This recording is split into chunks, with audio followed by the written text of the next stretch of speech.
He's the clock. His head is always 12, his feet are always 6, right?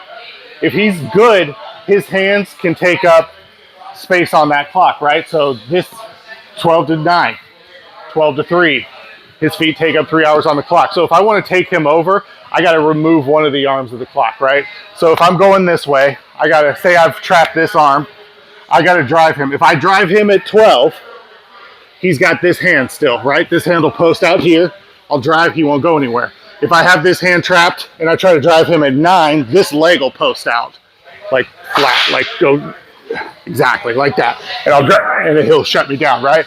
So what I have to do is I have to trap an arm, and then I got to go halfway in between the two limbs on the clock, right?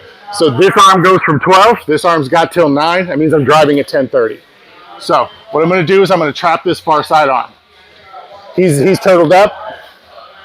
I'm just going to reach under and grab his wrist and pull it in.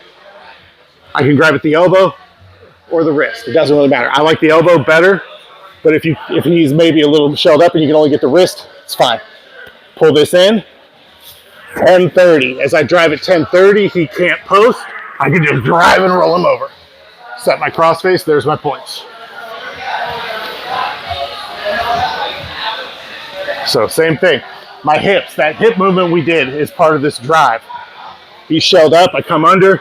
Even if he's real tight, I can probably knife hand in that spot right in between his hip right here. And I can get his wrist. Hug this arm in, get to his elbow. Now, hips and drive. My hip by his feet drops and I make that hip to hip connection so he doesn't re-guard. Loop my cross face, pull him in, roll his chin away, cage him out if I'm going tabletop.